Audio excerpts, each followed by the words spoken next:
High বন্ধুরা, আজকে আমি তোমাদেরকে আমার একটা ফেসবুক বন্ধু এসেছে আমার কাছে। সেই বন্ধু অনেক দূর থেকে এসেছে আমাকে আমাকে দেখা করতে, বা আমার ভালোবাসার টানে এসেছে। ওনার সঙ্গে তোমাদের পরিচয় করে দেবো আজকে আমি। উনি 1000 কিলোমিটার দূর থেকে এসেছে আমার কাছে ওনার ফেসবুকের সেটিং ঠিক করতে এবং ফেসবুকের সেট আপ করতে এসেছে।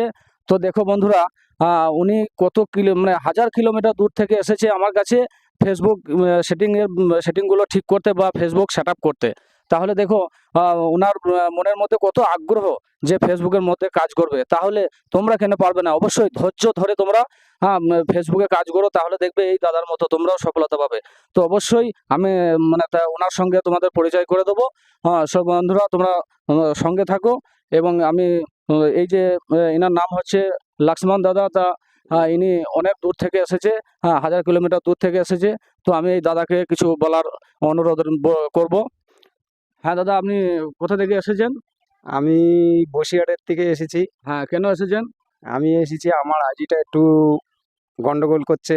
আচ্ছা। আমার ফেসবুক গন্ডগোল, আমি ঠিক বুঝি না সেট আপটা কি করে করতে হবে। হ্যাঁ, কি হয়েছে তাই আপনার? আমি ফেসবুক সেট আপ করতে এসেছেন তো? হ্যাঁ, আমি এই সুলতান দাদা ভাইয়ের কাছে আসলাম হুম।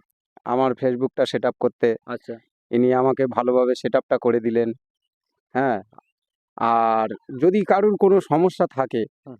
তা আপনারা যদি মনে করেন যে আসবেন সুলতান দাদা ভাইয়ের কাছে, আপনারা আসতে পারেন, এসে সেট আপ করে নিয়ে যাবেন। কোনো নির্দ্বিধায় আসতে পারেন, কারুর কোনো অসুবিধা হবে না, এটুকুনি বলতে পারি। ঠিক আছে। সো বন্ধুরা, তোমাদের যদি কারো কোনো সমস্যা থাকে ফেসবুকের মধ্যে বা সেট আপ যদি করতে পারছো না, তো নির্দ্বিধায় চলে আসবে।